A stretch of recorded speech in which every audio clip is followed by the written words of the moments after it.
अपने इस अस्त व्यस्त जीवन में हम काफी भागदौड़ करते हैं। एक जगह से दूसरी जगह तक पहुंचने में वाहनों का सहारा लेते हैं और ये वाहन ईंधन के जरिए काम करते हैं। ऐसे में हम तमाम तरह के ईंधनों का इस्तेमाल करते हैं जिनका उपयोग वाहनों या अन्य मशीनों को चलाने के लिए किया जाता है, जैसे कि पेट्रोल, डीजल, सीएनजी, एलएनजी और हाइड्रोजन आदि। इन सब के बीच अब गाड़ियों के इंजन में 2 प्रकार के ईंधनों का भी इस्तेमाल किया जा सकेगा। इस्तेमाल होने वाले इन नए ईंधनों को ब्रिज फ्यूल यानी पुल ईंधन भी कहा जाता है।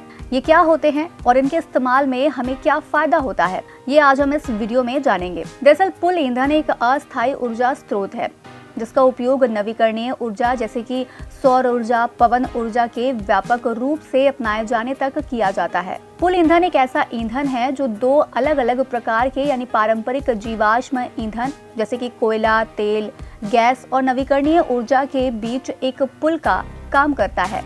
इसका मतलब है कि ये आपको धीरे धीरे एक प्रकार के ईंधन से दूसरे प्रकार के ईंधन में बदलाव की सुविधा देता है, वो भी बिना इंजन या वाहन में बड़े बदलाव किए। भारत में भी सरकार फ्लैक्स ईंधन को बढ़ावा दे रही है जो कि पेट्रोल और इथेनॉल का मिश्रण है।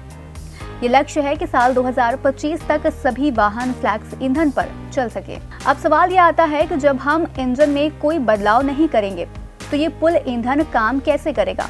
दरअसल पुल ईंधन में आमतौर पर 2 ईंधनों का मिश्रण होता है, जैसे कि पेट्रोल और इथेनॉल या डीजल और बायोडीजल। मिश्रण में प्रत्येक ईंधन का अनुपात इंजन की आवश्यकताओं और उपयोगकर्ता की पसंद के आधार पर भिन्न हो सकता है। कुछ वाहन पुल ईंधन के अनुपात को स्वचालित रूप से समायोजित कर सकते हैं, यानी कि ऑटोमेटिकली ईंधन का मिश्रण वाहन की जरूरत के अनुसार तैयार होता रहेगा, जबकि अन्य में मैनुअल यानी कि आप अपने अनुसार ईंधन का मिश्रण तैयार कर सकते हैं।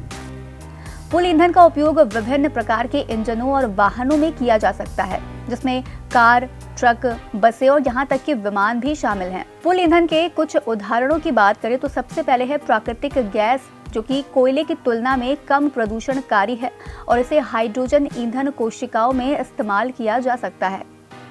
दूसरा है जैव ईंधन, जो कि पौधों और जानवरों से प्राप्त ईंधन है, जैसे कि इथेनॉल और बायोडीजल।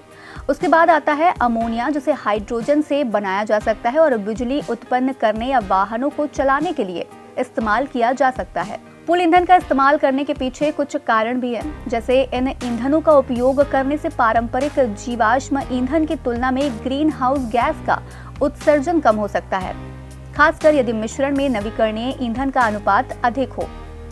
कुछ मामलों में पुल ईंधन पारंपरिक जीवाश्म ईंधन की तुलना में सस्ता हो सकता है, खासकर यदि नवीकरणीय ईंधन स्थानीय रूप से उपलब्ध हो।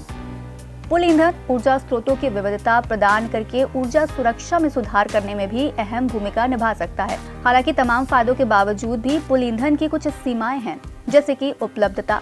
ये ईंधन अभी भी सभी स्थानों पर आसानी से उपलब्ध नहीं है। वहीं सभी इंजन इस ईंधन का उपयोग कर पाने में सक्षम नहीं है। कुछ इंजनों को पुल ईंधन का उपयोग करने के लिए अनुकूलित करने की आवश्यकता हो सकती है। दूसरी ओर कई मामलों में ऐसा भी देखा गया है कि पुल ईंधन का उपयोग करने से इंजन के कार्य करने की क्षमता थोड़ी कम हो जाती है। कुल मिलाकर पुल ईंधन जीवाश्म ईंधन से नवीकरणीय ईंधन में संक्रमण के लिए एक व्यवहार्य विकल्प हो सकता है। ये कम उत्सर्जन, कम लागत और ऊर्जा सुरक्षा में सुधार प्रदान कर सकता है, लेकिन अभी तक इसका इस्तेमाल हर जगह तक संभव नहीं हो सकता है। ऐसे में ये ध्यान रखना महत्वपूर्ण है कि पुल ईंधन नवीकरणीय ऊर्जा का एकमात्र समाधान नहीं है। ऊर्जा दक्षता और अन्य नवीकरणीय ऊर्जा स्रोतों का विकास भी काफी महत्वपूर्ण है। तो बस आज इस वीडियो में इतना ही। इस फ्यूल के बारे में आपके मन में और क्या विचार है, हमें कमेंट बॉक्स में जरूर बताइएगा। हम फिर मिलेंगे एक नए कार्यक्रम के साथ। तब तक के लिए मुझे दीजिए इजाजत। नमस्कार।